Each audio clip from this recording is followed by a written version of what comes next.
नमो ताय जाते गए हरे हंतादि महान करि मंगल करियो महा ग्रंथ करण को का जाते मिले समाज सब पावे निज भजन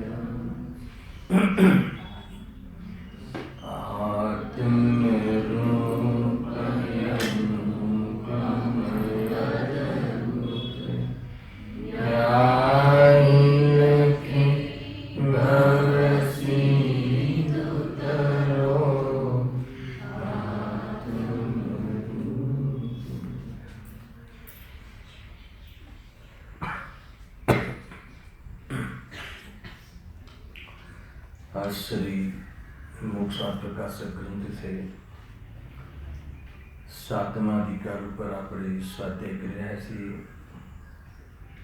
એમાં નિશ્ચયાવાસી મિથ્યા દૃષ્ટિ એને રાગ સંબંધી શું માન્યતા છે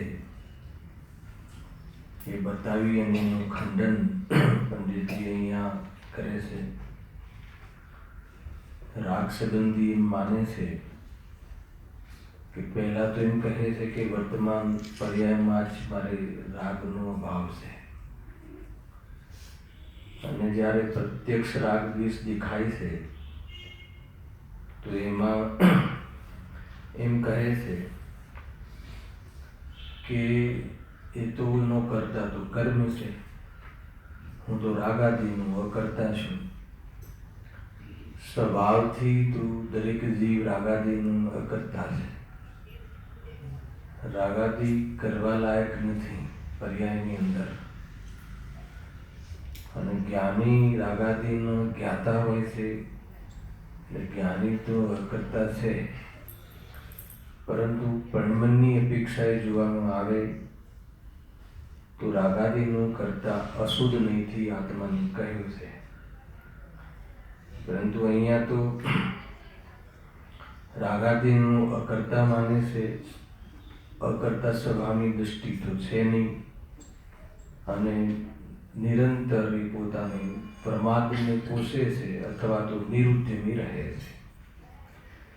એ વાત ઉપર વિશેષ પ્રશ્ન ઉત્તર અહીંયા થઈ રહ્યા છે કે નિશ્ચયાવાસી નિરુદ્યમી રહે છે, ઉદ્યમ કરતો નથી. રાગાદીને વર્તમાન પર્યાયમાં ન માનવાનું શું નુકસાન છે કે એને આ ભાવ કરવાનો ઉદ્યમ કરતું નથી. અગર આ ઉદ્યમ કરે સ્વભાવની દૃષ્ટિ કરીને તો એ સમ્યક દૃષ્ટિ હોય. એના ઉપર ગઈકાલે એક આપણે પ્રશ્ન અહીંયા વાંચ્યો હતો, પેજ નંબર કયું છે 202 જુઓ. હા, અને એક મુખ્ય વાત એ હતી કે શ્રી ગુરુ રાગાદીને છોડાવવા ઈચ્છે છે. મૂળ વાત, મૂળ પ્રયોજન રાગાદીનું છોડાવવું છે, રાગાદીનો ભાવ કરવો છે. મોક્ષ માર્ગમાં રાગાદીનો ભાવ કરવાનો પુરુષાર્થ ચાલતો હોય છે. તો એ જ્યારે એમ કહે છે કે ભાઈ રાગાદી ભાવ તો કર્મના નિમિત્તથી થાય છે, એટલે જ્યાં સુધી કર્મનો ઉદય રહે ત્યાં સુધી વિભાવ કેવી રીતે દૂર થાય, એટલે એનો ઉપાય કરવો, ઉદ્યમ કરવો નિરર્થક છે.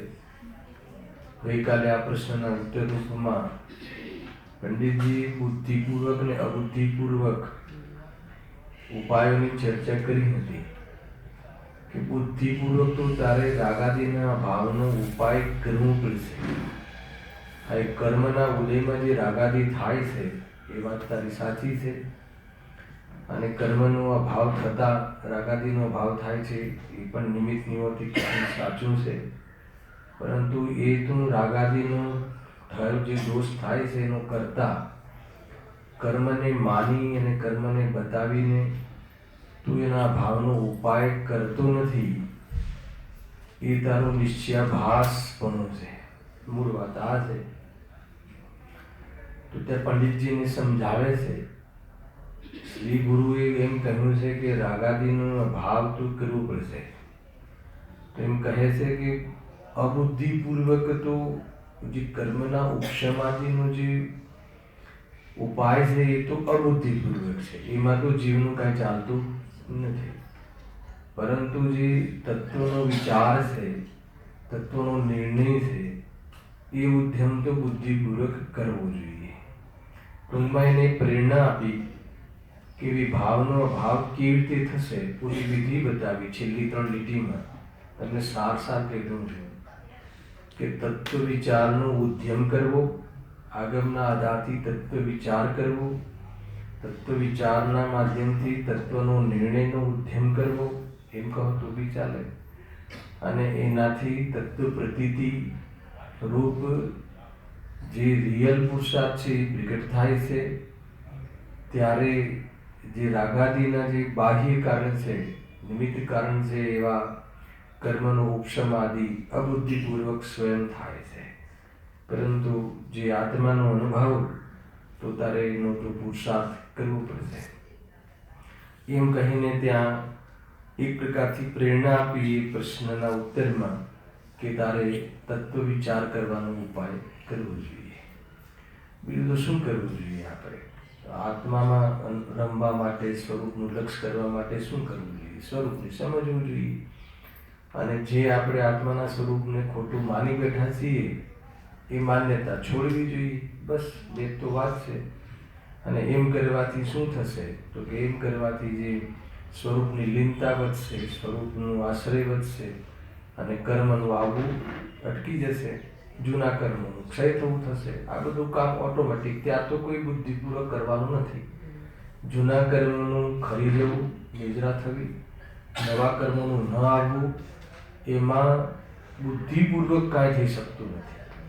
પરંતુ જેને આત્મદર્શન સંવર નિદ્રા પ્રગટ થાય છે, એને નવા કર્મોનું આવવું અટકી જવું અને જૂના કર્મોનું ખરવું થતું હોય છે. પણ એમાં કાંઈ કરવાનું હોતું નથી. કરવાનું ક્યાં હોય છે? તત્વ નિર્ણય, તત્વનો અભ્યાસ, આત્મપ્રતીતિ. તો એ સંબંધી કરવાનું શાસ્ત્રમાં કહ્યું છે. હવે બીજો પ્રશ્ન આપણે આગળ વધીએ છીએ. આની ખૂબ ચર્ચા થઈ હતી કે હવે જ્યારે તત્વ વિચાર કરવાનું કહ્યું તો તત્વ વિચાર કરવા માટે પણ એ બહાનું બતાવે છે. કોનું? કર્મનું. જો જેમ વિવાહાદિક પણ ભવિતવ્યને આધીન છે, તેમ તત્વ વિચાર આદિક પણ કર્મના ક્ષૌક્ષમાદિકને આધીન છે. માટે ઉદ્યમ કરો. નિરર્થક છે. ખ્યાલ આવે કે ના? શું કહે કે ભાઈ તત્વ વિચાર કરવાનું તમે કહો છો, એના માટે બી તો કર્મનો જ્યારે ક્ષૌક્ષમ થશે, એ સંબંધી ઉગાડ થશે, તો એને આધીન છે. તો કર્મ આધીન છે. એમાં અમને ઉદ્યમ કરવાનું કે એમાં અમારે પુરુષાર્થ કરવાનું ક્યાં આવે? જો આ એક ખ્યાલમાં આવે છે એક વાત, થોડુંક સમજજો કે પંડિતજી વખતે કર્મ પદ્ધતિની મુખ્યતા રહી હશે. અને શાસ્ત્રમાં એની બહુ ચર્ચા પણ છે કે ભાઈ કર્મના કારણે મને રાગ થાય છે. આખી ગાથાઓ છે અધ્યાત્મ ગ્રંથોમાં. એવી રીતની માન્યતા અત્યારની હોય છે. એટલે મેં ટોટલ ચર્ચા કર્મ પદ્ધતિથી કરી છે. કર્મ સિદ્ધાંત એ જૈન ધર્મનો બહુ મહાન સિદ્ધાંત છે. અને એક છે ક્રમબદ્ધનો સિદ્ધાંત, ઉપાદાન હોવાથી. તો કેટલાક કાળ પછી પંડિત ઉરસમલ્લીના પછીના કાળમાં, ગુરુદેવસિંહના આગળના કાળમાં અથવા ગુરુદેવસિંહના કાળમાં ક્રમબદ્ધ સિદ્ધાંતની ખૂબ ચર્ચા થઈ. બરાબર. મને ઘણી વાર એવો વિચાર આવે આ જ્યારે સ્વાધ્યાય કરતો હોઉં કે અગર જો અત્યારે પંડિતજી હોત ને આ અધિકાર લખતા હોત તો શિષ્યની ઓરથી, કર્મની ઓરથી પ્રશ્ન રાખવાના બદલે ક્રમબદ્ધની ઓરથી પ્રશ્ન મૂકતા હોત. ખ્યાલ આવે? કારણ કે બધું જ શિષ્ય કર્મ ઉપર ઢોળે છે અને વર્તમાનમાં ક્રમબદ્ધ પર્યાયના સિદ્ધાંતને જે પચાવી નથી શક્યા એ બધું જ કાર્ય ક્રમબદ્ધના આધારે સોંપી દે છે. અને એવું બી પ્રશ્ન થઈ શકે ને, પણ છે તો બધું ક્રમબદ્ધ જ. ના નથી, એનો નિષેધ નથી, પણ ક્રમબદ્ધનું નામ લઈ અને નિરુદ્ધમી થાય છે. હેલા મૂળ તો એ છે ને. કેવી રીતે થોડુંક એનો પહેલા પરિચય કરીએ પછી મૂળ વિષય પર આવીએ. કે અત્યારે તો એ ધારા ચાલે છે ને ક્રમબદ્ધની. પંડિતજી ઉપાય બતાવે કે તત્વનો વિચાર કરો, તત્વનો અભ્યાસ કરો, તત્વને જાણો, 7 તત્વને જાણો, જે પણ બરાબર ઉદ્યમ કરો. તો કોઈ એમ કહે કે તમે તત્વને જાણવાનો કે વિચારાદિકનો કરવાનો અમને તમે ઉપાય બતાવો છો, હે ને, પરંતુ અથવા આત્માને જાણવાનો ઉપાય બતાવો છો, તો એ તો નક્કી છે ને. શું નક્કી છે પ્રકાશભાઈ? કે કયા સમયે કયા જ્ઞાનની પર્યાયનો કયો જ્ઞેય થવાનો છે નક્કી છે. આટલે ક્રમબદ્ધ મારી જ્ઞાનની પર્યાયમાં, હાલની પર્યાયમાં અથવા દરેક પર્યાયમાં કોણ જ્ઞેય બનવાનું છે એ તો નક્કી છે. તો પછી તમે અમને ઉપાય કરવાનું શું કામ કહો? તેના સ્વકાલમાં એના એ જ્ઞાનની પર્યાયની જ્યારે યોગ્યતા પાકશે અને એના સ્વકાલમાં એનો જ્ઞેય બનવાનું જ્યારે નક્કી છે, સર્વજ્ઞ ભગવાને જોયું પણ છે, તો એ પ્રમાણે એનું ક્રમબદ્ધ પ્રમાણે એ જણાઈ જશે. તો પછી એમાં પુરુષાર્થ કરવાની વાત ક્યાં આવી? અત્યારે આ પ્રશ્ન આવી રીતે આ પ્રશ્ન થઈ શકતો. કોઈને એમ કહીએ કે ભાઈ તું કર્મનો ભાવ કરવો છે, વાત બધી બરાબર છે, પણ એના માટે તારે શું કરવું જોઈએ? આત્માને જાણવો પડશે, આત્માને જાણવું જોઈએ. તો એટલો તો ઉપદેશ આપે છે. સૌથી પહેલા તું આત્માને જાણ, જીવ રાજાને જાણવું જોઈએ, પછી ઉત્સપ્તાન કરવું જોઈએ, અને પછી એનું એ પ્રમાણે આચરણ કરવું જોઈએ. તો એનાથી સાધ્યની સિદ્ધિ થઈ જશે. તપ કરવું જોઈએ, કરવું જોઈએ, કરવું જોઈએ શબ્દ તો આવે. તો કોઈ એવો જવાબ આપે કે એમાં પુરુષાર્થ કરવાની ક્યાં વાત આવી? કે તમે જ તો કહ્યું છે પ્રભુ. અરે ભગવાને કોઈ કહી શકે, બુદ્ધને કોઈ કહી શકે કે તમે ક્રમબદ્ધની તો બહુ ગીત ગાયા છે કે એના સ્વકાલમાં થશે કાર્ય, અથવા તો મારા જ્ઞાનમાં અત્યારે જે જ્ઞેય બનવાનું છે એને એ નક્કી છે, તો એના કાલમાં એક જ્ઞેય બની જશે. જે સમયમાં જે પર્યાય થવાની છે એ થશે. બરાબર છે? તો પછી અમારે ઉદ્યમ શું કરવું? તો એનો એક જવાબ આ આપે છે. હવે કોઈ બહુ જ પૂછપૂછ કરે તો એક જવાબ આ બી આપે ને કે તારે શું કરવું જોઈએ? કે તારે પર્યાયમાં કંઈ લાવવાનો કે તારે આત્માને જાણવાનો ભલે તું ઉપાય ના કરે, પણ એ નક્કી છે એવું તો તું નક્કી કરી શકે કે ના કરી શકે? હે ને? એક તો આ જવાબ આપવામાં આવે છે કે ક્રમબદ્ધ પર્યાયનું જે સ્વરૂપ છે અથવા એ પર્યાયનો નિશ્ચિત છે, એ નક્કી છે, એમ તો નિર્ણય કર. ખ્યાલ આવે? તો કે એ નિર્ણય કરવાનું બી તો નક્કી છે, હે ને? એ નિર્ણય કરવાનું બી તો નક્કી છે. એમ એ એન્ડ જ નથી આવવા દેતો. કોનો? સંસારનો. જવાબ બી તો સાચો લાગે છે કે મારે એ જે તમે નિર્ણય કરવાનો અમને ઉપદેશ કહો છો, તો એ જ્યારે નિર્ણય જ્યારે થવાનો હશે ત્યારે થશે, એ નક્કી છે. તો હવે શું કરવાનું? તો કે એ તો એવો નિર્ણય કરવાનો, ક્રમબદ્ધનો નિર્ણય કરવાનો તો મારા હાથમાં છે કે નહીં? તો કે એ તો નક્કી છે ને, તો કે એ નિર્ણય કરતું. એમ ઘણી વાર એ રીતે પણ જવાબ આપવામાં આવતું હોય છે. તો શું રહસ્ય છે આમાં? ક્યાં બેઠું છે? ક્યાં પુરુષાર્થ ક્યાં બેઠું છે? અને આ રીતના જવાબો આપી આપીને શું ગુરુદેવશ્રીના વગર આનો ઉકેલ નથી આવતો. એનું એમ કહે છે એ એમના સમયમાં ઓલા કોણ થઈ ગયા, એમના એક મિત્ર થઈ ગયા ને, નામ હું ભૂલી ગયો છું. એમ કહે ને કે ભાઈ સર્વજ્ઞ ભગવાને મારા અનંત ભવ જોયા હશે, તો કોઈ પણ ભવનો ભાવ કરવાનો પુરુષાર્થ અમારાથી કેવી રીતે થઈ શકે? એમના કોઈ ગ્રુપમાં કોઈ ગુરુભાઈ અથવા કોઈ શિષ્ય હશે, કોઈ નામ મૂલચંદભાઈ. બરાબર. તો મૂલચંદભાઈનું આ એક પ્રકારથી એનું સ્ટેટમેન્ટ હતું. ગુરુદેવશ્રીને વારંવાર કહેતા કે સર્વજ્ઞ ભગવાને અને અમારા આનંદ ભાવ જોયા હોય તો પછી હું એ ભાવને અભાવ કરવાનો, કોઈ બી ભાવનો અભાવ કરવાનો પુરુષાર્થ કેવી રીતે થઈ શકે? એવું કેવી રીતે બની શકે? તો ગુરુદેવશ્રી શું જવાબ આપતા? બધાને ખબર છે કે તને સર્વજ્ઞ ભગવાનનો વિશ્વાસ છે? કે તને સર્વજ્ઞ ભગવાનની શ્રદ્ધા છે? પેલા એ કે અગર જો સર્વજ્ઞ ભગવાનની જો તને શ્રદ્ધા હોય તો કે સર્વજ્ઞ ભગવાનની જેને શ્રદ્ધા હોય એને સર્વજ્ઞ ભગવાને એના ભાવ નથી જોયા. આવો જવાબ આપતા. હેલાવે કે નહીં? અગર જો તને સર્વજ્ઞ ભગવાનની શ્રદ્ધા હોય તો સર્વજ્ઞ ભગવાન એવા જીવના ભાવ એમના જ્ઞાનમાં હોય જ નહીં, કેમ કે એને ભાવ હોય જ નહીં. એટલે કે જો તને એટલી બધી તું વાત કરે છે કે ભાઈ અમે તને એમ કહીએ કે તું જ્યારે આત્માનો આ તત્વનો વિચારનો ઉપાય કર, તું અભ્યાસ કર, વિજ્ઞાન કર, તું આત્માને જાણવાનો ઉપાય કર, તો તું એમ કહે છે કે તું જે સમયમાં જાણવામાં આવવાનું હશે એ નક્કી છે, તો અમે શું કામ ઉપાય કરીએ? બરાબર છે? તો પછી તું અમે તને એમ કહીએ કે ભાઈ તું નક્કી છે, ક્રમબદ્ધમાં આવું સ્વરૂપ છે, એ તો નિર્ણય કર, એનો તો નિર્ણય કર. તો કે એ બી નક્કી છે કે જો તને આટલું બધું ખબર છે, નક્કી છે, તને ખબર છે, તને એનો વિશ્વાસ છે, તને શ્રદ્ધા છે, તો તને સમ્યક દર્શન હોઈ શકે. તો કે અમે એમ તો માનીએ છીએ સમ્યક દર્શન હોય એનો અર્થ ખબર છે કે તને કોઈ પણ જગ્યાએ આકુરતા ના હોવી જોઈએ, કોઈ પણ પર્યાયના પ્રત્યે પછી તને ફેરવવાનો ભાવ ના હોવો જોઈએ. તું ખાલી કથનમાં કહે છે, ગુરુદેવસિંહ આ કહે છે ને પછી કહે છે કે ક્રમબદ્ધ પર્યાયનો નિર્ણય થવો, એનો અર્થ એ છે કે હવે પછી હું શું કરવું, એ તો ક્રમબદ્ધમાં હતું એટલે એમ જ થવાનું હતું. એ દિશામાં વાત નથી ચાલતી.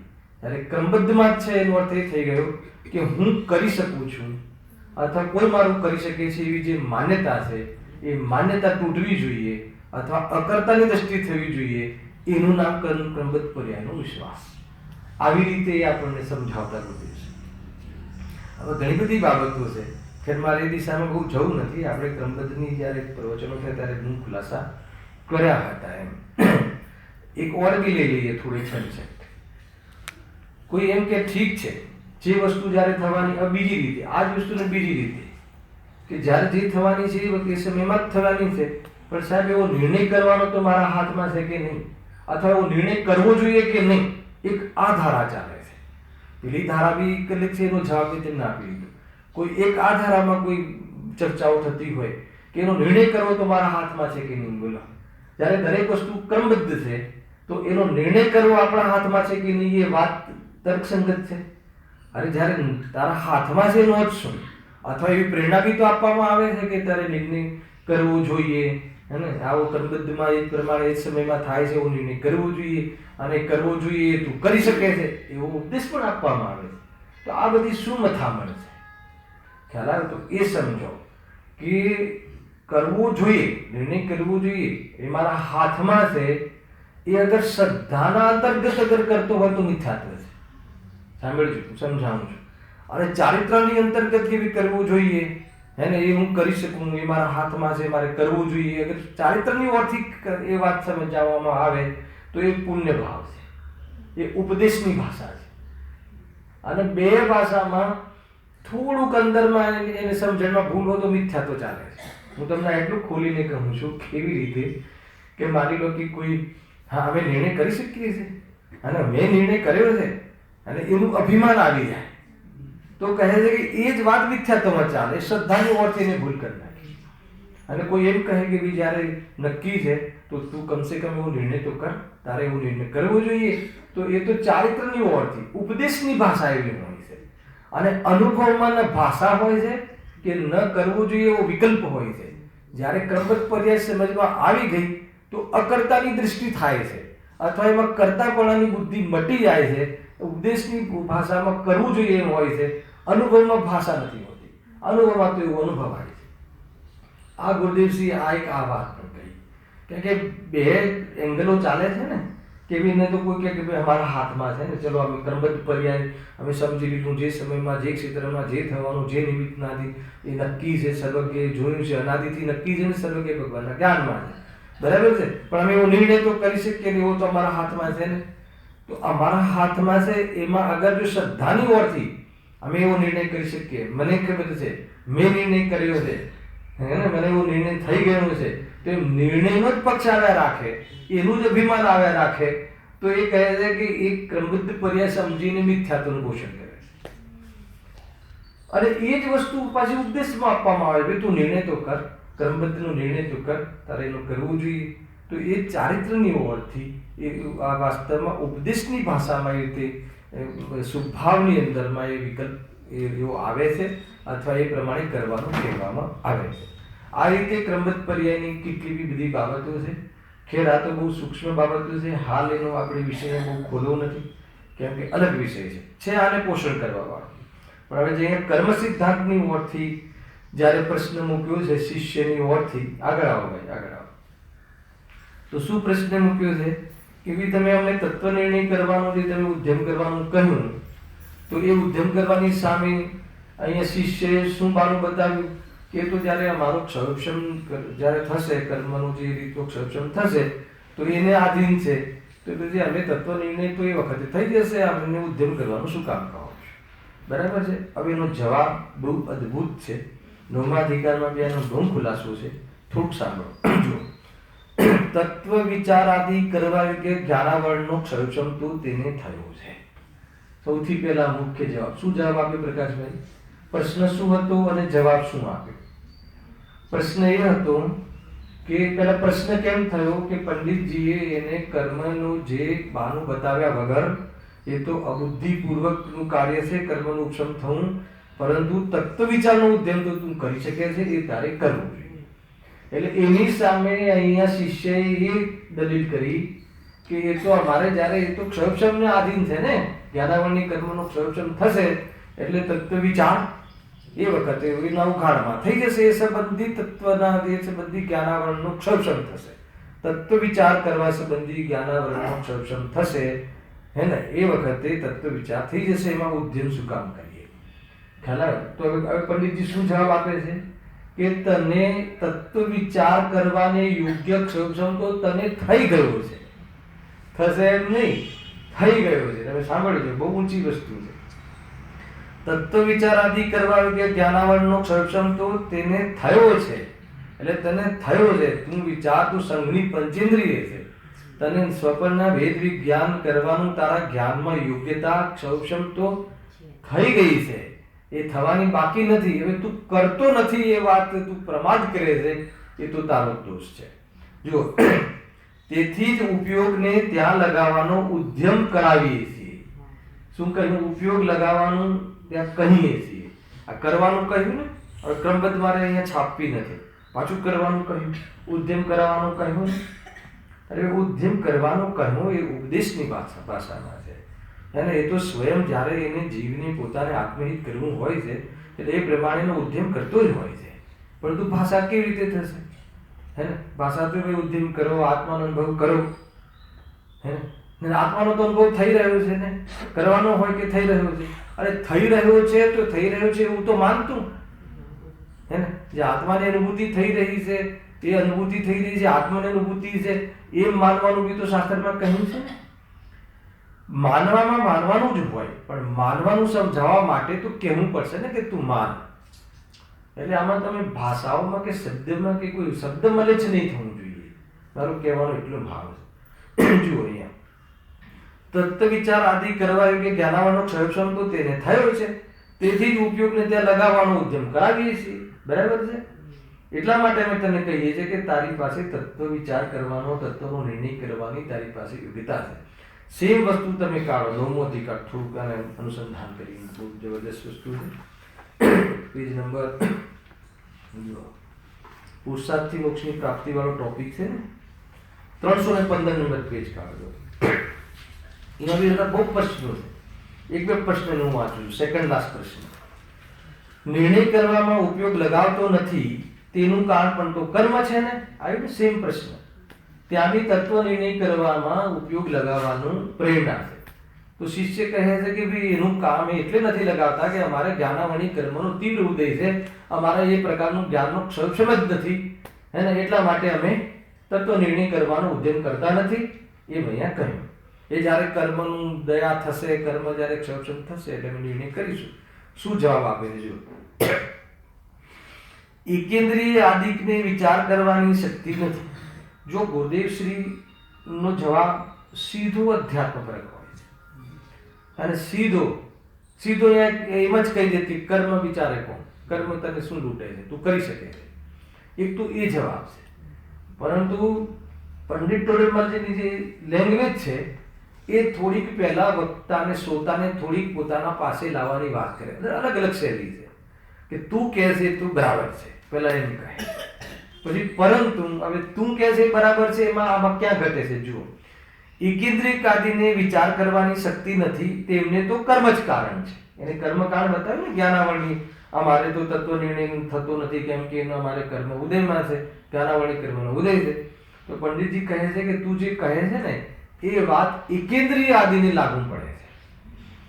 કોને? એકેન્દ્રિયથી લઈને અસંગની પંચેન્દ્રિયને તો તું કહે છે એમ જ છે કે એને તો કર્મનો તીવ્ર ઉદય છે, એમાં એમને ઉપાદાનની વર્તી વાત જ ના કરી, નિમિત્તની વર્તી કે બરાબર છે. અસંગની પંચેન્દ્રિય જીવોને, એકેન્દ્રિયથી લઈને અસંગની પંચેન્દ્રિય જીવોને તો વિચાર શક્તિ થઈ શકે નહીં એવો તીવ્ર કર્મનો ઉદય જ છે. એટલે તું કહે છે એ વાત તો ત્યાં લાગુ પડે છે, તને લાગુ પડતી નથી. બહુ સંભાળીને પંપાડીને લાવે છે માર્ગમાં.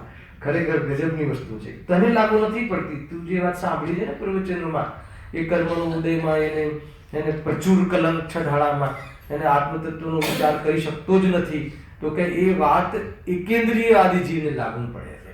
કેમ કે એને જ્ઞાન એટલું બીડાઈ ગયેલું છે, કર્મનો એટલો તીવ્ર ઉદય છે, આકરો ઉદય છે કે જ્ઞાન એનું બીડાઈ ગયેલું છે કે તત્વનો વિચાર કરી શકે એવી એની ક્ષમતા જ નથી. અને ત્યાં તું કર્મનો ઉદય માન, કર્મનો કાળમાન, અમને પ્રોબ્લેમ નથી, પરંતુ તારે એવો પ્રસંગ નથી. તારે તો એ લખ્યું જો, પણ આને તો એટલે કોને? આને એટલે મારે તો એમ કહ્યું, આને તો જ્ઞાનાવરણી આદિના ચલચમથી નિર્ણય કરવાની શક્તિ પ્રગટ થઈ છે. ખ્યાલ આવે? પ્રકાશભાઈ, આમાંથી કોઈ એક વ્યક્તિ એવો કહી શકે કે મારી પાસે વેદ જ્ઞાન કરવાની શક્તિ નથી, કોઈ કહી શકે? તો એનો બી જવાબ પંડિતજી આપેલો છે ઘણી જગ્યાએ. સમાજમાં તો તું બહુ ડાહ્યો છે, સંસારમાં ત્યાં તો બરાબર તું વેદ જ્ઞાન કરે છે કે આ તારું, આ મારું, એમાં તો બરાબર તું બુદ્ધિ લગાવે છે કે નથી લગાવતો? બરાબર નફો નુકસાન કાઢે તો કેવું બરાબર, અને એની સેન્સ કેટલી કામ કરે છે. એનો અર્થ શું? રાજુભાઈ, આપણે એને પોઝિટિવ સેન્સ મળી હોય તેનો અર્થ શું? એનો અર્થ કે તું વેદ વિજ્ઞાન કરવાની ક્ષમતા ધરાવે છે. એની અગર એને વ્યંગ ના કરવો હોય, આપણે એની ક્રિટિસાઇઝ કરવાનો તો અમાર જ નથી. એને કોઈ એમ કે અમારે તો તમે આ તો બધું વિદ્વાનોનું કામ, તમે આટલું બધું સમજી શકો, તમે આટલું બધું આમાંથી ભાવ કાઢી શકો, સ્વપરનું વેદ જ્ઞાન તો તમે જ કરી શકો. તો પછી એ વિદ્વાને એને કેવી રીતે સમજાવો? કે ભાઈ જો તને બી વેદ જ્ઞાન કરવાની શક્તિ છે, જો તું કેવું આ ઘર તારું, આ ઘર મારું, એને કેવા ભાગ પાડે છે, તું ના તું આટલા પૈસા મારા છે, આ ભાઈના નથી, હે ને, હવે મારો હક લાગે છે, એમાં નથી લાગતો, આટલું બધું તું વિચારી શકે છે ને, તો કોઈની નિંદા નથી કરતા ત્યાં. એનો અર્થ એ થઈ ગયો કે તારી બુદ્ધિમાં સ્વ પર મારું પરાયું કરવાની તારી પાસે યોગ્યતા છે. ખ્યાલ ને? પોતાનું શું છે ને પરાયું શું છે એ કરવાની તારી પાસે જ્ઞાનમાં યોગ્યતા છે. તો પછી કેમ નથી કરતો પ્રકાશભાઈ? આ જીવ પ્રશ્ન તો બીજો થાય ને, તો પછી કેમ નથી કરતો? હમણાં જવાબ આવશે, એને નથી કરવું એટલે નથી કરતો. ખ્યાલ આવ્યો? એને ખાલી વાતો જ કરવી છે. એને મોક્ષમાં સુખ છે એવું ઓગે બેસીના શબ્દમાં ઓગે કહેવું છે. એને એવું ભાસતું નથી, અને ખરેખર તો મોક્ષમાં એને જવું નથી. કેમ કે એને મોક્ષમાં દેહ નહીં, એને 5 ઇન્દ્રિયો નહીં, અને પછી ત્યાં તમે પાછા કહો કે સાચું સુખ ત્યાં મળે. અમને તો ઇન્દ્રિય સુખ સિવાય બીજું સુખ ખબર જ નથી. તો અહીંયા 5 ઇન્દ્રિય મળી છે, એના વિષયો મળ્યા છે, પુણ્ય બી બરાબર જાગ્યું છે, અને એ પ્રમાણે માલ મસાલો સામગ્રી પણ બધી મળી છે. અને અમે મોક્ષની વાતો તો તમને સ્ટેજ ઉપર બેસીને અદ્ભુત કરીશું, પણ એ તો જેને મોક્ષ જવું હોય એ જાય. અમારે તો અહીંયા જ શું છે? અહીંયા જ મોક્ષ છે. આ વસ્તુ તમને ભલે બોલતો ના હોય, એ જીવ આ પ્રમાણે માને છે. હલાવે કે નહીં? બહારમાં અનુકૂળતાઓ થોડી મળી જાય, એને એ જીવને મોક્ષ જવાનો પુરુષાર્થ કરવાનો ભાવ આવે. હે ને? આવ્યા છે તીર્થંકરોના જીવોને ને બધા ચક્રવર્તીઓને આવ્યા છે, એનો નિષેધ નથી. તો પંચમકાલમાં એવા હિમ જીવો આવે છે કે અંજાઈ આવીને પૂરને શું થોડું બહારમાં 2 રોટલાની વ્યવસ્થા કરી દીધી, તો એને એમ થાય છે કે આપણે બધું વ્યવસ્થિત તો છે. હલાવે ને? હવે મોક્ષમાં જઈને વળી પાછું અલગથી પુરુષાર્થ કરવું ને બધું છોડવું ને પછી મોક્ષમાં જવું ને સુખી થવું, એના કરતાં આપણે તો અહીંયા એવી બધી મોક્ષ તત્વ સંબંધી ભૂલ આપણે ચલાવીએ ને, તો આપણે જેટલી બી સુખ સંબંધી ભ્રાંતિ છે ને એ ભ્રાંતિ નીકળી જાય. 7 તત્વ સંબંધી ભૂલ જૈન શાસ્ત્રનો, જૈન ધર્મનો અદ્ભુત ટોપિક છે. 7 તત્વ સાંભળજો, હું તમને કદાચ સિલેબસ આપી દઉં. એકદમ સામાન્ય સભા હોય કે ઉત્કૃષ્ટ સભા હોય કે ગમે એટલી મોટી સભા હોય, ભલે કેવલ જ્ઞાનની પર્યાય બહિર્તત્વ કહેવાવાળી હોય એવી સભા હોય, પણ અગર જો સાત તત્વ સંબંધી એને ક્લેરિટી નહીં હોય ને તો આત્મદર્શન નહીં કરી શકે.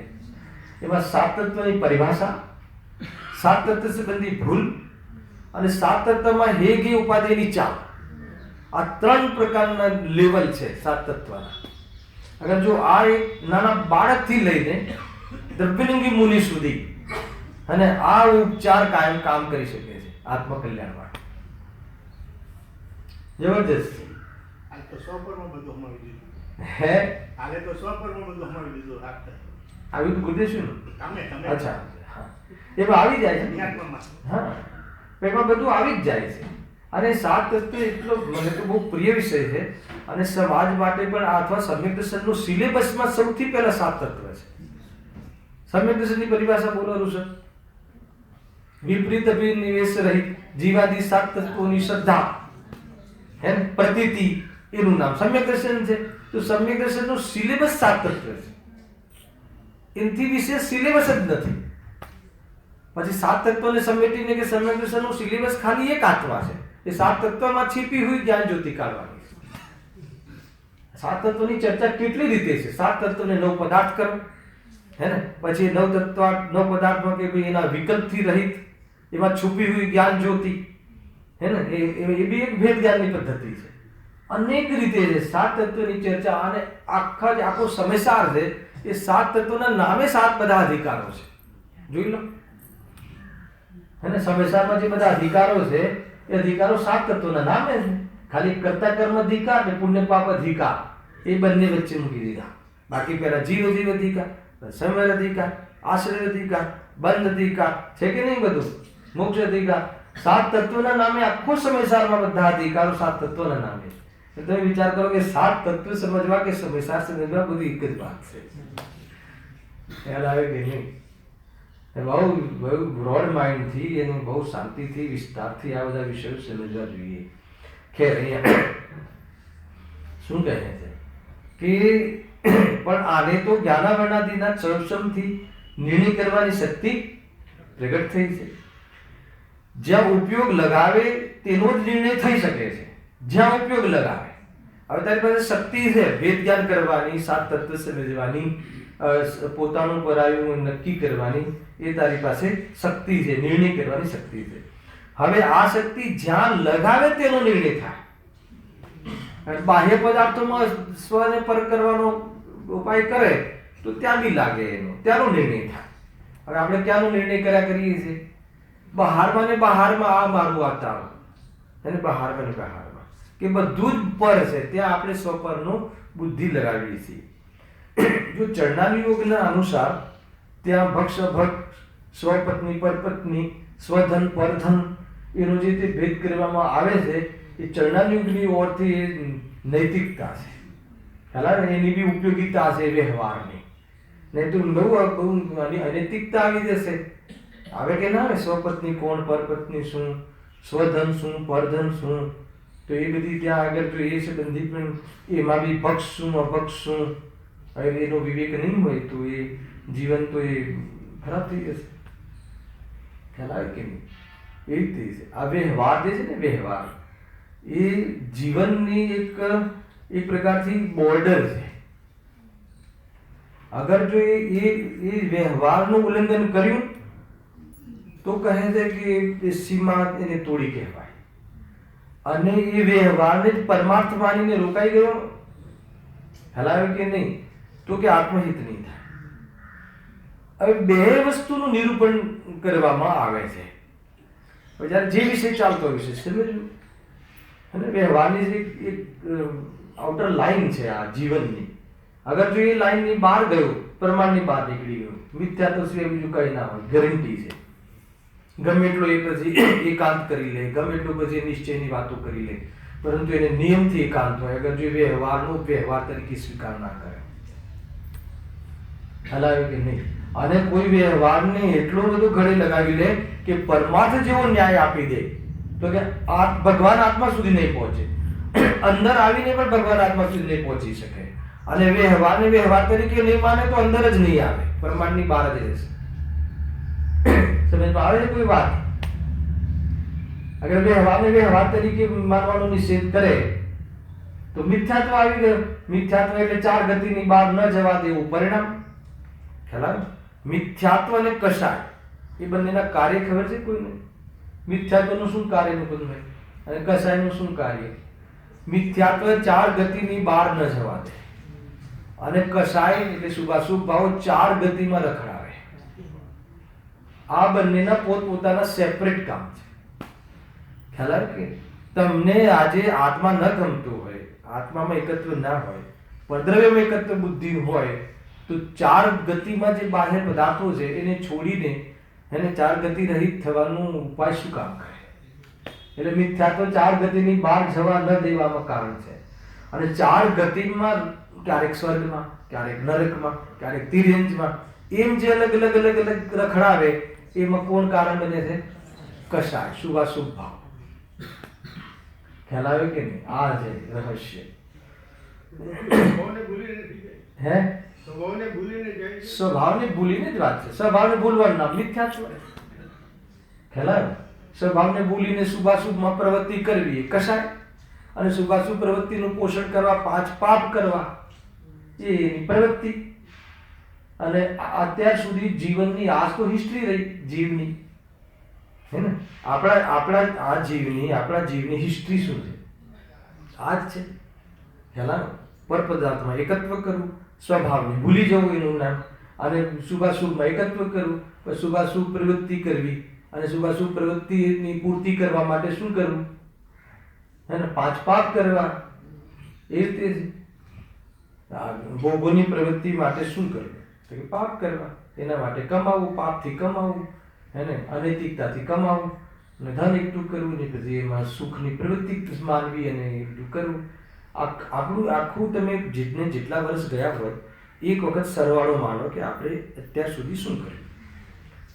હા કે નહીં? તમે તો અમે ખાલી તમે અમને હવે ટાઈમ ઓછો છે, ખાલી ભગવાન આત્માની વાત કરવાની કહો. બહુ સરસ વાત છે, પણ ભગવાન આત્માની વાતમાં તારું મન ત્યારે લાગશે કે તને બહારમાં થાક લાગ્યો હશે. બહારમાં થાક લાગ્યો નહીં હોય અને તું ભગવાન આત્માની વાત સાંભળવાનો તને શોખ છે, અને ભગવાન આત્માની વાત સાંભળવાની ગરજ નથી. શું કહ્યું? ભગવાન આત્માની વાત સાંભળવાનો શોખ અલગ, હે ને? ગરજ અલગ. સમજો કોઈ વખત બહુ વિચાર. સરળ છે, સસ્તો નથી. હા, બહુ સરસ. માર્ગ સરળ છે, પણ એવો એ સસ્તો નથી કે રસ્તામાં પડ્યો છે મળી જશે, હે ને? અને અપક્ષ મોઢામાં કાંદા બટાટા રાખી અને આત્મા અનાહારી છે એ વાત સમજમાં ના આવે. એટલે એવો સસ્તો નથી, એમ સરળ તો છે. સમજમાં આવે છે કે નહીં? ભાઈ દરેક વસ્તુ બરાબર સમજવી પડશે. જો અહીંયા તો બહુ અદભુત વાત ચાલે છે. ચંદ્રકાંતભાઈ, આ એવો વિષય છે ને કે આ વિષયમાં બ્રેક પોસાતી નથી. શનિ રવિ, ખેર આપણી પાસે શનિ રવિ છે તો ઘણું બધું આપણે એડજસ્ટ કરીએ છીએ, પણ આ એટલી કન્ટિન્યુટી હોય ને, માનસ બનેલું હોય, તમારું બી ચિંતન હોય, પણ હવે આપણે જેમ છે એમ સંતોષ માનીને આગળ વધીએ. જો શું કહે છે કે એકેન્દ્રિક આદિને વિચાર કરવાની શક્તિ નથી, તેમને તો કર્મ જ કારણ છે, પણ આને તો એટલે તને તો જ્ઞાનાવરણાદિની ક્ષમથી નિર્ણય કરવાની શક્તિ પ્રગટ થઈ છે. જ્યાં ઉપયોગ લગાવે તેનો નિર્ણય થઈ શકે છે, પરંતુ આ અન્ય નિર્ણય કરવામાં તો ઉપયોગ લગાવે છે. અન્ય વસ્તુમાં, અપ્રયોજનભૂત વસ્તુમાં નિર્ણય કરવામાં ઉપયોગ લગાવો એનું કારણ જ્ઞાનાવરણીય કર્મ નથી. એમાં તમે કહો કે મારામાં જ્ઞાનની કમી છે એવું જ તું બાનું કાઢે છે, ખોટું છે. તારી પાસે જ્ઞાનની તો જ્ઞાન પર્યાપ્ત છે. શાના માટે પર્યાપ્ત છે ખબર છે? તમને નથી લાગતું કે નહીં? તમે એક જણને મળો અને પછી નક્કી કરો કે તારું જ્ઞાન પર્યાપ્ત છે, તારું જ્ઞાન પર્યાપ્ત નથી, કે ના. અહીંયા આચાર્યશ્રી એમ કહે છે, અને જ્ઞાનીઓ એમ કહે છે કે ચારે ગતિના સંઘની પંચીની રચી, અને કોઈની પરીક્ષા કરવા જવાની જરૂર નથી, ભલે દેડકો હોય કે હાથી હોય, હે ને? એને આત્માની નિર્ણય કરવાની અથવા તો કેવલ જ્ઞાન શક્તિ જે છે એનો નિર્ણય કરવાની એના જ્ઞાનમાં વર્તમાનમાં શું છે? યુક્તતા છે. સંઘની પંચિત છે, ચારે ગતિના સંઘની પંચિત જીવની વાત છે. ચાહે પછી જાતિ કોઈ બી હોય, ચાહે ગતિ કોઈ બી હોય, એક શરત કે સંઘની પંચેન્દ્રિય જીવ હોવો જોઈએ. તો એને અહીંયા કહે છે કે એને તો હે ને આત્મામાં ઉપયોગ લગાવવાની એની પાસે શું છે? ક્ષમતા છે. આત્માનો તત્વનો નિર્ણય કરવાનો, તત્વ વિચાર કરવાનો, ઉદ્યમ કરવાનો, નિર્ણય કરવાનો, પ્રતીતિ કરવાની, એમાં સમાઈ જવાની એનામાં શક્તિ છે. સંપૂર્ણ કેવલ જ્ઞાન પ્રગટ થઈ જાય એવી જાતિનો પુરુષાર્થ કરવાની શક્તિ ચારે ગતિના જીવોમાં, સંઘી પંચેન્દ્રિય જીવોમાં પડી છે. વર્તમાનમાં તો પંચમ કાલ યાદ નહીં કરતું. પંચમ કાલ એ બીજી લાઈન છે, આપણે એને યાદ નથી કરવું. પડવાની વાત નહીં, ગુરુદેવ શ્રી કે હીન વાત નહીં, તું એકવાર લાગી જા, પછી જો, પછી તને કેવલ જ્ઞાનની ગરજે નહીં રહે અને કેવલ જ્ઞાન આવી પડી જશે, બધું થશે. આ છે ખ્યાલ આવે કે નહીં? શું કહે છે? જો તો નિર્ણય થઈ શકે છે, પરંતુ આ નિર્ણય કરવામાં તો ઉપયોગ લગાવે છે, અન્યમાં લગાવે છે, અહીં ઉપયોગ લગાવતો નથી. એ તો એનો પોતાનો જ દોષ છે. ત્યાં કર્મનો તું કઈ પ્રયોજન નથી. આવી ને પોતાનો જ દોષ. એના પછી એમ લગાવે કે ચલો જ્ઞાનાવળી તરફથી તો તમે એમને રાહત આપી દીધી, ખ્યાલ આવે કે નહીં? પરંતુ મોહની કર્મ પેલું બેઠું છે ને, તો કે મોહની કર્મ અમને છે ને એ આત્મા તરફના વિચારો તરફ મન કરવા જ દેતું. અમને તો એ મોહની કર્મનો ઉદયના કારણે શું થાય છે? અમને તો મન બીજું જ થાય છે, અપ્રયોજનભૂત તત્વમાં જ ઉપયોગ લગાવવાનું મન થાય છે. એનો ઉપાય બતાવો હવે. આ એના પછીનો આ પ્રશ્ન હું તમને સાર કહી દઉં છું. હેલા જો એ રીતે છે. હા, સમ્યક તો ચારિત્રનો ઘાતક તો મોહ છે, એટલે તેનો અભાવ થાય વિના મોક્ષનો ઉપાય કેવી રીતે બને? તમે કહો છો કે ભાઈ સ્વરૂપમાં લીન થઈ જાઓ, ઉપયોગ લગાવો, લીન થઈ જાઓ, પણ એના માટે તો પછી અમારે હે ને એનો ઘાતક તો મોહ છે ને. મોહ એટલે કર્મ, મોહની કર્મ અહીંયા કહે છે આ શિષ્ય કે એનો તો અમારે ઉદય છે ને. તો એમાં બે કન્ડિશન કહી પંડિતજીએ આત્માના હિત માટે, બાહ્ય કન્ડિશન હે ને પાત્રતાના રૂપમાં. એક તો સંઘી પંચેન્દ્રિય પણ હોવું જોઈએ, અને બીજું મોહની મનતા અથવા કસાયની મનતા હોવી જોઈએ. બરાબર છે? તો કે હવે અમારે કસાયની મનતા તો થતી જ નથી. કેમ નથી થતી? કેમ કે અમારે મોહની કર્મનો એટલે ચારિત્ર મોહની આદિ મોહની લઈ લો પૂરું. એનો ઉદય છે કે જે સમ્યક્ત્વ અને આચાર્યનો ઘાતક છે, એટલે અમને પુરુષાર્થ થવા જ નથી દેતું કર્મ. આ તો ત્યાંથી વાત ચાલે ને, કર્મ થવા જ નથી દેતું. એટલે પંડિતજી કહે છે કે તું તત્વ સાંભળવા આવ્યો છે કે નહીં? હે ને અત્યારે સાંભળજો, બહુ ઊંચી વાત. તો તત્વ સાંભળવા આવ્યો છે ને મંદિરમાં, અત્યારે તું એ સાંભળી રહ્યો છે એનો અર્થ કશાયની મનતા તો છે જ ને તને હાલ. હા, પણ મારા ઓલા બે ભાઈને નથી, એનું શું? પણ અમે તો તારી વાત કરીએ છીએ ને, અમે તો એ જે સાંભળવા આવ્યો છે ને, ઉદયસિંહ કહે ને કે આ તો અહીંયા સાંભળવા આવ્યો છે ને, જે સમજવા તૈયાર થયો છે એના માટે શ્રી ગુરુ કહે છે. હવે તું જયારે અહીંયા આવ્યો જ છે મહેન્દ્રભાઈ, બરાબર ને? આ બધી ભાષા છે કે નહીં ગુરુદેવશ્રીમાં? કે તું જયારે સાંભળવા આવ્યો જ છે એનો અર્થ કે તને કશાયની મનતા તો છે, નહીં તો અત્યારે તું બીજી બધી પ્રવૃત્તિમાં જોવા મળે. અને બે ક્વોલિટી છે, તો પછી હવે કેમ નથી લગાવતો? અહીંયા આવીને પણ નથી લગાવતો. સાંભળજો, બહુ ઊંચી વાત છે. એમાં બે અપલક્ષણ કયા? એક તો ઓલા ભાઈ નથી લગાવતા અમારા, છોડે ને. બીજું અહીંયા આવીને સાહેબ ઓલા વિદ્વાન આમ કહે છે. પછી થોડુંક સરળ થાય તો પેલી કથામાં તો આમ કહ્યું છે, હે ને? પ્રમત અપ્રમતથી રહિત કહ્યો છે. ક્યાં કહ્યું છે? કે છઠ્ઠી ગાથામાં કહ્યું છે. અરે એ હું છું એ કહ્યો છે, મારી વાત કરી છે, ત્યાં સુધી એ પહોંચતો જ નથી. એટલે એને કશાયની મનતા તો છે, પણ નિર્ણય કરતો નથી ને અન્ય જગ્યાએ ઉપાય કરે છે. અહીંયા આવીને બી અપ્રયોજનભૂત તત્વ, શાસ્ત્રમાં બી અપ્રયોજનભૂત તત્વમાં નિર્ણય કરવામાં ઉપયોગ લગાવે છે, અને પ્રયોજનભૂત તત્વમાં લગાવે તો એની પરિભાષાઓમાં અને એના વર્ણનમાં લગાવે છે, એના પ્રયોજનમાં નથી લગાવતો. તો કેમ નથી લગાવતો? પંડિતજી કહે છે કે એના માટે હજી સુધી કોઈ કર્મ બન્યું નથી, અને એ તું નથી લગાવતો એનું કારણ તું તારી આળસ છે. ત્યાં આવીને અટકી જાય છે. પંડિતજી કહે છે કે ત્યાં તો તારી ભૂલ જ છે. તારે તો તને હજુ બહાર જ ગમે છે. તારે આની વાત કરીને મહંત રહેવું છે, ખાલી મોટાઈ બતાડવી છે, ચર્ચા કરીને તારે કામ કરવું નથી, એટલે તું નથી કરતો. હમણાં એવો જવાબ આપશે. ખ્યાલ આવે કે નહીં? તો કોઈ એમ કહે ને કે હવે કર્મબદ્ધવાળી વાત નથી લાવતો, કર્મબદ્ધમાં નથી ને બધી નહીં. હવે આ પેલા કર્મની થિયરીથી જ સમજો કે ભાઈ હવે એમાં એવું કોઈ કર્મ નથી. મને બતાવો મહેન્દ્રભાઈ કે સ્વભાવને ઢાંકે એવું કોઈ કર્મ છે? સંપૂર્ણ આત્મા ઢંકાઈ જાય એવું નિમિત્ત તરીકે બી કોઈ કર્મ અત્યાર સુધી પેદા નથી થયું, 3 કાળમાં નથી. અને સ્વભાવ તો હંમેશા ઓપન જ રહે છે, ખુલ્લો જ રહે છે, વિગત રહે. પર્યાયમાં વસ્તુ ઉપર તો કર્મનું આવરણ થતું જ નથી, સકલ નિરાવરણ અને પ્રત્યક્ષ પ્રતિભાસમય. હેલો, તો એ જે સકલ નિરાવરણ જે શબ્દ છે ને એ કોના માટે છે? એમાં બી ભૂલ થઈ ગઈ ને. વર્તમાનમાં સકલ નિરાવરણ માને છે, પર્યાયમાં. પર્યાયમાં તો આવરણ સહિત છે. કેવલ જ્ઞાન પર્યાયમાં પ્રગટ નથી થયું એટલે કેવલ જ્ઞાન તો આવરણ સહિત છે, પણ કેવલ જ્ઞાન શક્તિ છે ને એ સકલ નિરાવરણ. હેલો, જે વસ્તુ અત્યારે કેવલ જ્ઞાન આપણે નષ્ટ છે, નષ્ટ છે એનો અર્થ ઉત્પન્ન નથી થયું, એનો અર્થ કે એના પર આવરણ છે. કેવલ જ્ઞાન આવરણ છે આપણે અત્યારે પર્યાયમાં, પણ કેવલ જ્ઞાન શક્તિ નષ્ટ જ થતી, ભલે પ્રગટ નથી થઈ, એટલા માટે સકલ નિરાવરણ, એટલે એના પર ક્યારે આવરણ નથી. એ જુદી વાત. અહીંયા તો એમ કહું છું કે જે જ્ઞાન દર્શન જાણવું દેખવાનો જે સ્વભાવ છે પર્યાયમાં, એને પણ ઢાંકી દે, એને એમાં ઢાંકવામાં નિમિત્ત બને એવું કોઈ કર્મ જ નથી થયું. હવે જો ઢાંકી દે તો સ્વભાવ નષ્ટ થઈ જાય, જડ થઈ જાય. હા, ઓપન રહે છે. ક્ષયોક્ષમ કહ્યું, જ્ઞાનમાં ક્ષયોક્ષમ છે. જ્ઞાનમાં આપણું ક્ષયોક્ષમ એનો અર્થ શું? કે એનો ઉઘાડ અલ્પ ઉઘાડ તો રહે જ છે, પરિપૂર્ણ દબાઈ શકે એવું નથી હોતું. જો એ બધા આ બધા ઓલા વિષયો છે, આપણે સૈદ્ધાંતિક વિષયો છે. સૈદ્ધાંતિક વિષયો થોડું તમને જાણતા હોય ને તો બલ મળે આમાં, એ બી જાણવું જરૂરી છે.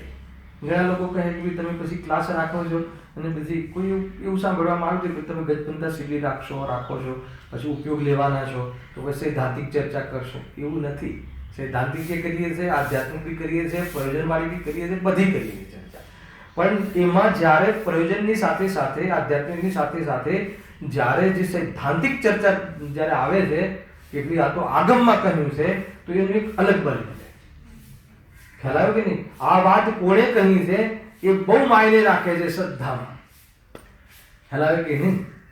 એટલા માટે કેવી રીતે કહી છે એ વાત પોતાની આત્મશ્રદ્ધામાં એનું બહુ મોટું યોગદાન છે. નહીં તો આગમના અભ્યાસનું કન્ડિશન જ ના હોત 5મી ગાથામાં, હે ને?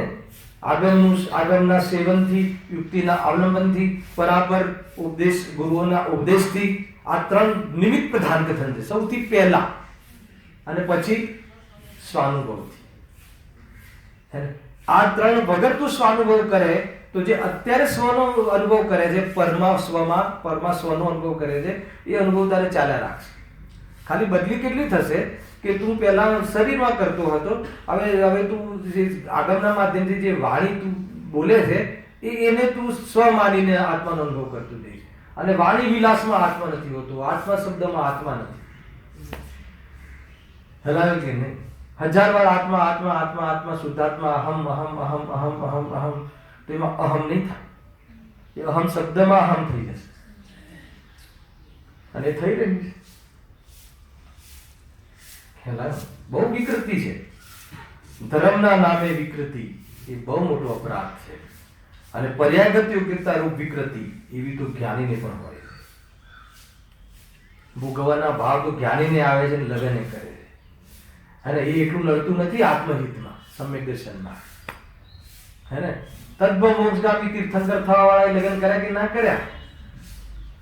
હતું એ જે વિકાર છે ને, એ વિકાર તમને આત્માના અનુભવમાં કે આત્મદૃષ્ટિમાં જે પર્યાયગત વિકાર આવે છે, એ વિકાર તો તમને આત્મહિતમાં નડતો જ નથી. એ તો સંપૂર્ણ આત્માની પ્રાપ્તિ કરવામાં નડે છે, આગળ વિતરાગતાની વૃદ્ધિમાં, પણ દ્રષ્ટિ કરવામાં નથી નડતો. કેમ કે એની તો દ્રષ્ટિ છોડવાની છે, અને એ છોડવાની વાત આવે ત્યારે કરીશું. પહેલા તો દૃષ્ટિમાં તો વાત કર, સમજમાં આવે છે કે?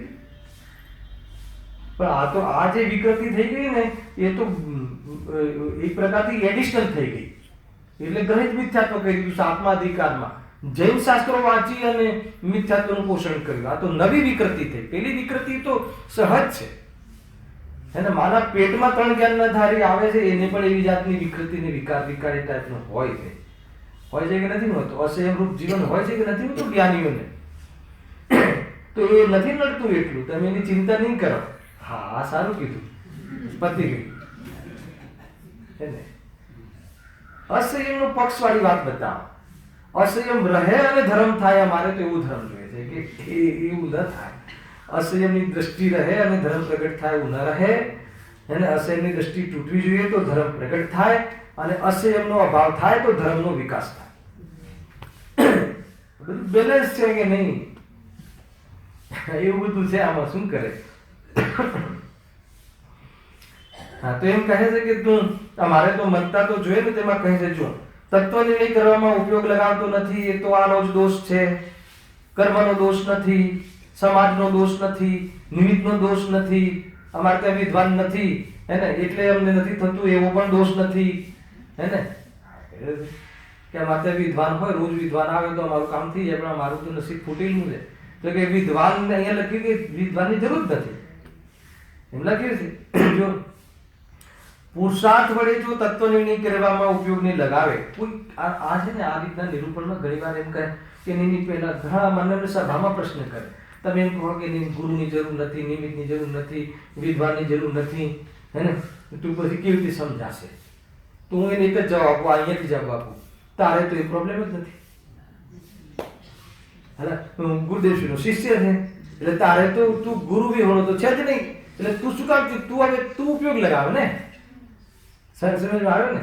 જેને ગુરુ મળ્યા જ નથી એ એવો પ્રશ્ન કરે ત્યારે જોશો, અને એવું જયારે આવશે ત્યારે જવાબ નક્કી કરી રાખીશું આપણે. પણ અત્યારે તું જે પ્રશ્ન પૂછે છે તારે તો ગુરુ છે, તારી પાસે જીનવાણી છે, દેવશાસ્ત્ર ગુરુમાં જીનવાણી છે, સમજાવવા વાળા ગુરુદેવશ્રી છે, એમના પ્રવચનો છે 8000. હવે તું કહે કે ભાઈ હવે તત્વ નિર્ણય કરવામાં મારે કોઈ બહારનું કોઈ તારે જરૂર નથી. હવે તો તત્વ નિર્ણય કરવાની જરૂર છે, હવે ગુરુની જરૂર નથી. હવે ગુરુની જરૂર તને ક્યાં સુધી પડશે? શું વાત કરો છો તમે? આમાં ગરિમા ઓછી થઈ જાય કે નહીં, એમાં ગુરુદેવશ્રીમાં ગુરુની ગરિમા વધે છે, તને ખબર નથી. ગુરુ એમ ચાહે છે કે હર જીવ સ્વાધીન થઈ જાય, અને તું સ્વાધીન થઈ જાય તો ગુરુની છાતી ફૂલી જાય છે. હેલાવે કે નહીં, તને ખ્યાલ નથી હેલાવે. અને એના આધીન રહીએ, તમારા આધીન સાહેબ, તમારા આધીન, તો પછી દાટે કે ના દાટે? ક્યાં સુધી આધીનતા રાખીશ? તું કરી શકે એમ છે, જા. ઘણી વાર ગુરુ શિષ્યને સંવાદ રાખો તમે આ રીતે, અને એમાં તત્વ બતાવો અને આ રીતે. હવે તો આ બધું આ ટાઈપનું આવ્યું ને શિક્ષણ, આ રીતે શિક્ષણ કરાવવું પડે છે છોકરાઓને. જો પુરુષાર્થ વડે જો તત્વ નિર્ણય કરવામાં ઉપયોગને લગાવે તો સ્વયં જ મોહનો અભાવ તથા સમ્યક્તવાદીરૂપ મોક્ષના ઉપાયનો પુરુષાર્થ બને છે. તેથી મુખ્યપણે તો તત્વ નિર્ણય કરવામાં ઉપયોગ લગાવવાનો પુરુષાર્થ કરવો, એક જ વાત. અને ઉપદેશ પણ એ જ પુરુષાર્થ કરવા અર્થે આપીએ છીએ હે ને. શું કહે છે? ઉપદેશ પણ એ જ પુરુષાર્થ. પછી જો એક લીટી, લાસ્ટ લીટી, એ પુરુષાર્થથી મોક્ષના ઉપાયનો પુરુષાર્થ સ્વયં થશે. હવે બે પુરુષાર્થ થઈ ગયા. ખ્યાલ આવે કે નહીં? દીપક પકડાય છે. પહેલા તો એમ કહ્યું કે તત્વ વિચાર કરવાનો, તત્વ નિર્ણય કરવામાં ઉપયોગ લગાવ, એ પુરુષાર્થ તારે કરવાનો છે. અને ઉપદેશ પણ જે આપવામાં આવે છે એ તત્વ નિર્ણય કરવાનો જ ઉપદેશ આપવામાં આવે છે હે ને. એ જ ઉપદેશ. બીજો શું ઉપદેશ આપશો તમે? તારા આત્મામાં જતો રહે, તારા આત્માનો આશ્રય કર, એ તત્વનો નિર્ણય છે. આત્માનો આશ્રય કર એટલે શું? હું ચૈતન્ય સ્વરૂપ છું એમ નિર્ણય કર, એમ પ્રતીતિ કર, અને એમ માન, એમ અનુભવ કર. ભલે ભાષા બદલાય પણ મર્મ આ છે. બેનશ્રીની સ્વાનુભૂતિ દર્શનમાં હર પેરેગ્રાફમાં આ હશે, જોઈ લેજો. શું કરું બેનશ્રી? અમારે અમને આમ થાય છે કે તું તારા આત્મામાં જા, બરાબર? તું તારો આત્માનો આશ્રય કર. હવે એ વાત અને તત્વ નિર્ણય કર, તત્વ પ્રતીતિ કર, એ બે જુદી વાત છે કે એક જ વાત છે? એક જ વાત છે. એ વખતે એક ભાષા ચાલતી હતી, અત્યારે આ ભાષા ચાલે છે, આગળ કોઈ અલગ ભાષા ચાલશે. અમારા ગામમાં એક બીજા અન્ય મતી સમજાવતા હતા તત્વની વાત. ગુરુદેવશ્રીનો પરિચય કદાચ એને નહીં હોય પણ એ સમજાવતા હતા. તો એ આત્માને મોયલો કે, મોયલો છે ને, મોયલો ત્યાં જો એકદમ દેશી ભાષામાં. પછી ખબર પડી કે મોયલો જે કહેતા હતા ને આ અંદરનો, એ વખત બરાબર ને ભાઈ? એ રીતે છે. એવી રીતે અલગ અલગ ભાષા હોય છે.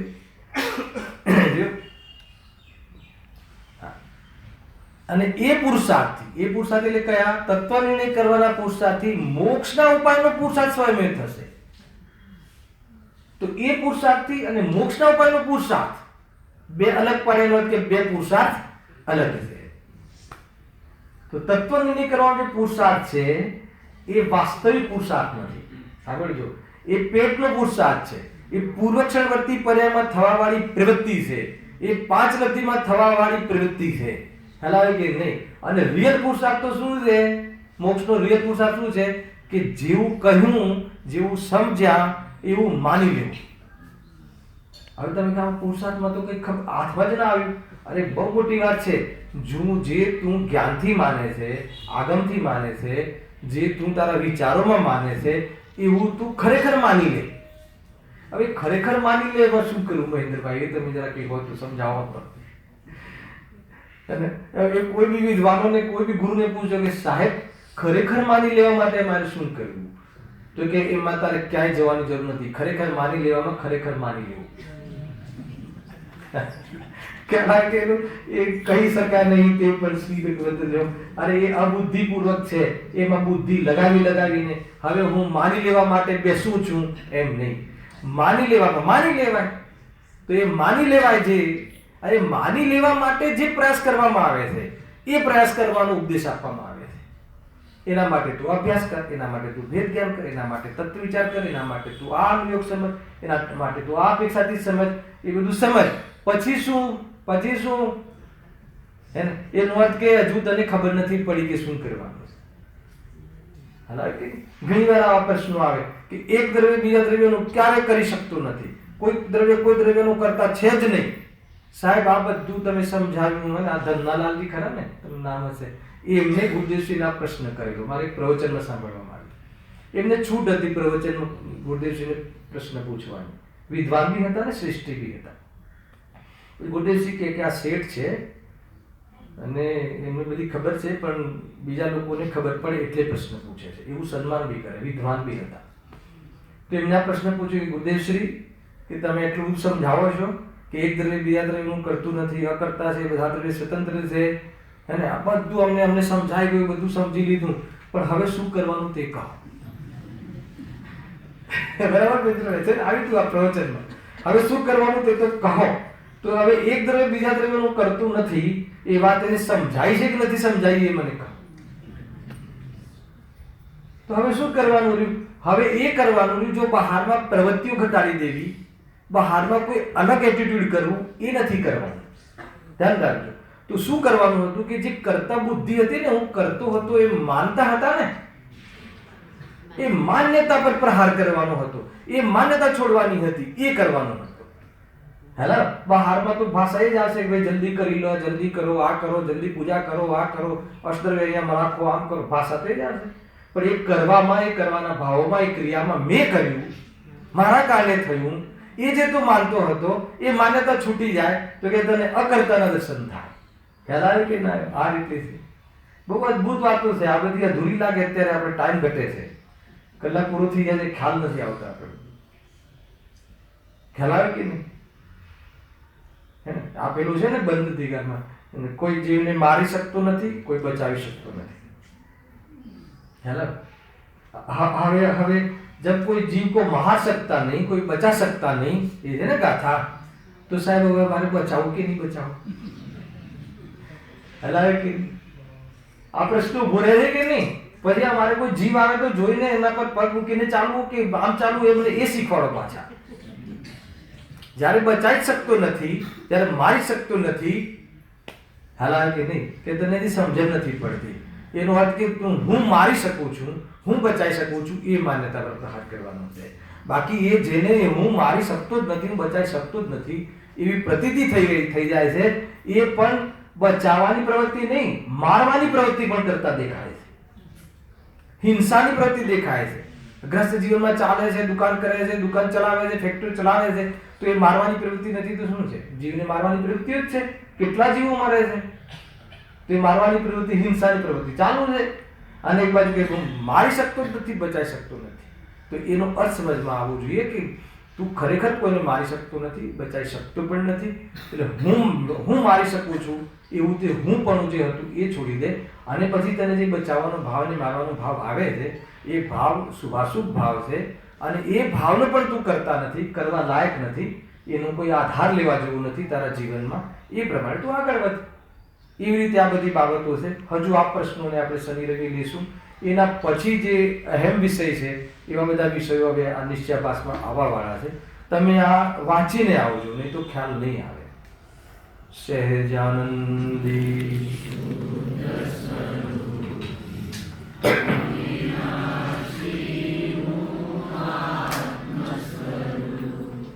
સહેજાનંદી